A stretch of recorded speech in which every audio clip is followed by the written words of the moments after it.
virtue thereof, to proclaim President Bongbong Marcos Jr. as the duly elected President of the Republic of the Philippines, and Sara Zimmerman III as the duly elected Vice President of the Republic of the Philippines.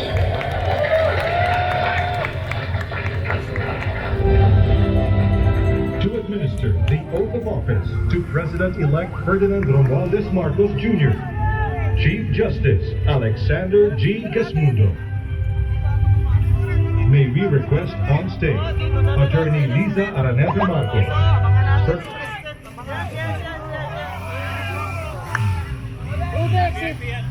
Oh, welcome.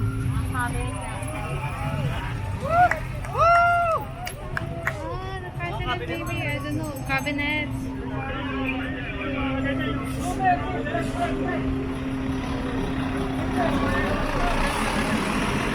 Yan ang nagpapakita.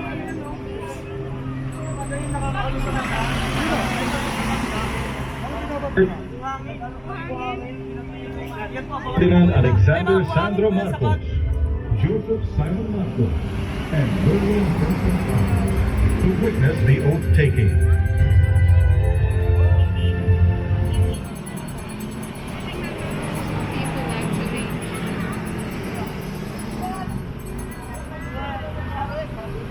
People actually.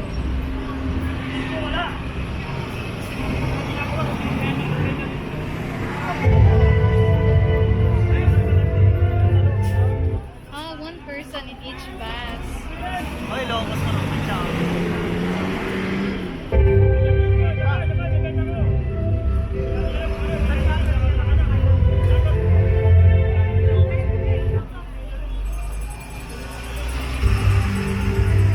Eh, dahil po kami na ako mo. Ayun na, oh, ayun na, oh. Yaring taas ang kanang kamay at wikain ang mga sumusunod. Ako, si Ferdinand Romualdez Marcos Jr. Si President Romualdez Marcos Jr. ay mataimtim na nanunumpa. ay taimtim na nanunumpa. Natutuparin ko ng buong katapatan at sigasig Natutuparin ko ng buong katapatan at sigasig ang aking mga tungkulin ang aking mga tungkulin bilang Pangulo ng Pilipinas. bilang Pangulo ng Pilipinas. Pangangalagaan Pangangalagaan at ipagtatanggol at ipagtatanggol ang kanyang konstitusyon. ang kanyang konstitusyon. Ipatutupad ang mga batas nito. Ipapatupad ang mga batas nito, Magiging makatarungan sa bawat tao. magiging makatarungan sa bawat tao. At itatalaga ang aking sarili At itatalaga ang aking sarili sa paglilingkod sa bansa. sa paglilingkod sa bansa. Kasi yanawa ako ng Diyos. Kasi nawan ako ng Diyos. Congratulations, Mr. President.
Republic of the Philippines, President Ferdinand Marcos Jr.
Yung pinagbabaan ng ano ng airport. Sa Intramuros sila bumaba.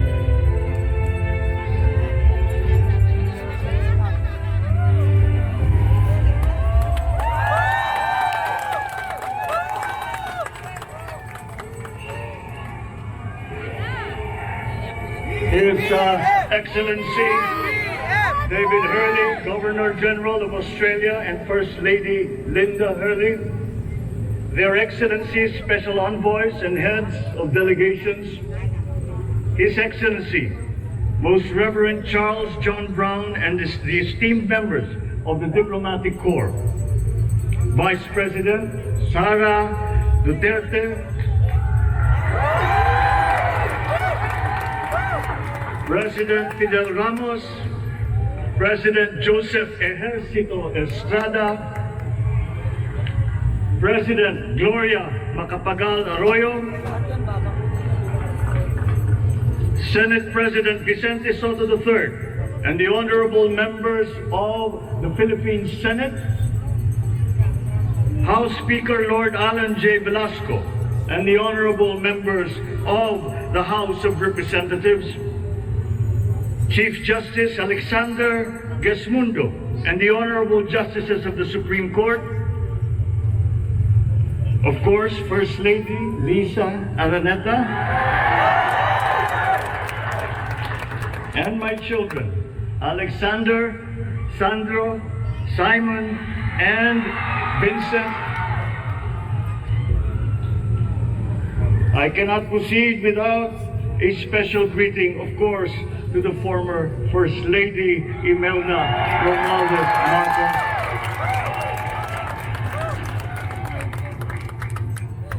Other distinguished guests, ladies and gentlemen, my friends, ang aking minamahal na mga kababayan,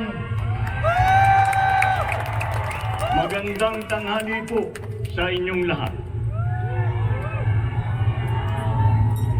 This is a historic moment for us all. I feel it deep within me. You, the people, have spoken, and it is resounding. When my call for unity started to resonate with you, it did so because it echoed your yearnings, mirrored your sentiments, and expressed your hopes for family, for country, and for a better future. That is why it reverberated and amplified as it did, to deliver the biggest electoral mandate in the history of Philippine democracy.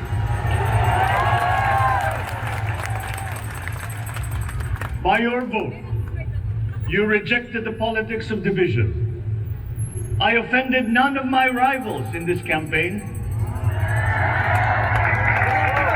I listened instead to what they were saying. And I saw little incompatibility with my own ideas about jobs, fair wages, personal safety, and national strength, and ending want in a land of plenty. I believe that if we but focus on the work at hand and the work that will come to hand, we will go very far under my watch. You believe that too. At pinakinggan ko ang tinig ninyo na ang sinisigaw ay pagkakaisa, pagkakaisa, pagkakaisa. We will go farther together than against each other, pushing forward, not pulling each other back, out of fear, out of a misplaced sense of weakness. But we are the furthest from weak. The Filipino diaspora flourishes even in the most inhospitable climes, where they are valued for their quality. The changes we seek will benefit all and will shortchange no one. I was not the instrument of change. You were that. You made it happen. I am now. You picked me to be your servant, to enable changes to benefit all. I fully understand the gravity of the responsibility that you put on my shoulders. I do not take it lightly, but I am ready for the task. I will need your help. I want to rely on it. But rest assured, I do not predicate success on the wide cooperation that's needed. I will get it done. I once knew a man who saw what little had been achieved since independence in a land of people with the greatest potential for achievement. And yet, they were poor. But he got it done. Sometimes with the needed support, sometimes without. So will it be with his son. You will get no excuses from me.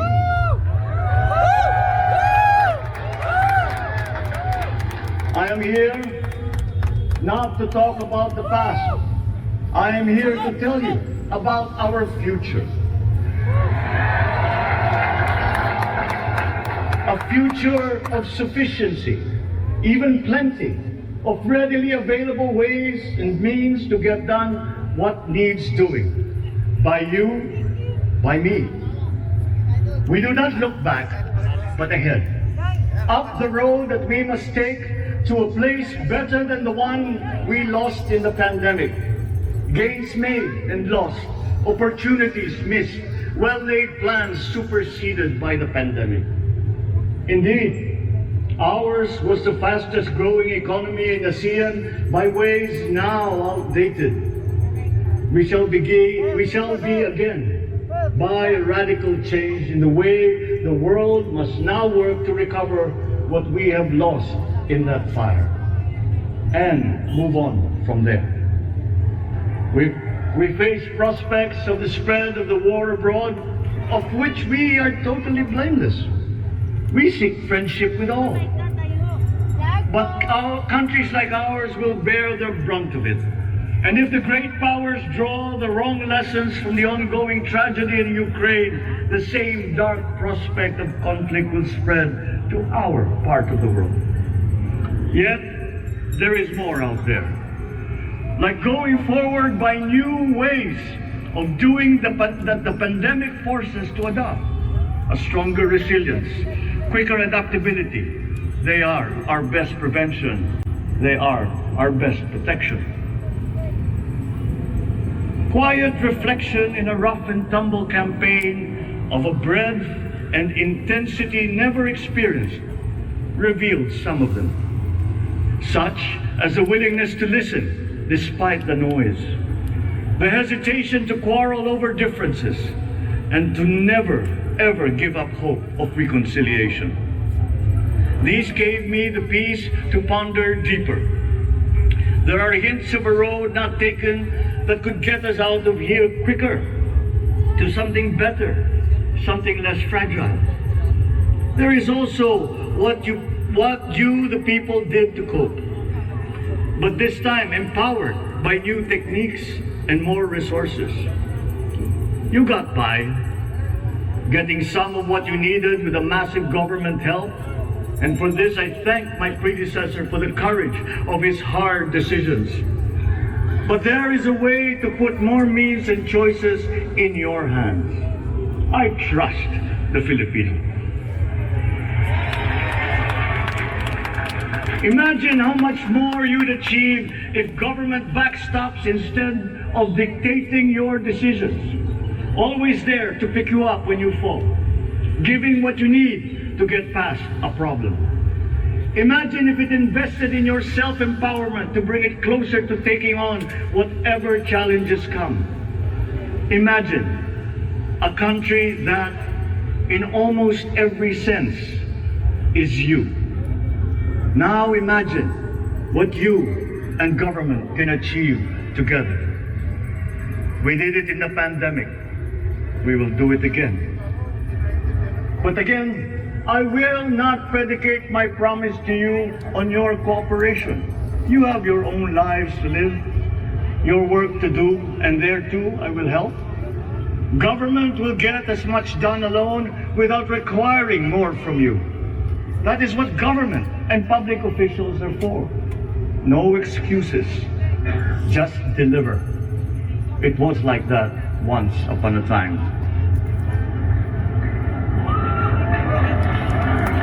I did not talk much in this campaign. I did not bother to think of rebutting my rivals. Instead, I searched for promising approaches better than the usual solutions.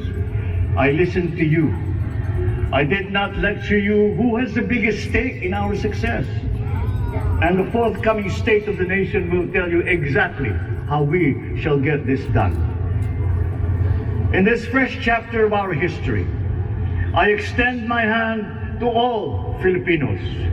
Come, let us put our shoulders to the wheel and give that wheel a faster turn to repair and to rebuild and to address challenges in new ways, to provide what all Filipinos need, to be all that we can. We are here to repair a house divided, to make it whole, and to stand strong again in the Bayanihan way, expressive of our nature as Filipinos. We shall seek, not scorn, dialogue. Listen respectfully to contrary views. Be open to suggestions coming from hard thinking and unsparing judgment. But always from us, Filipinos. We can trust no one else when it comes to what is best for us.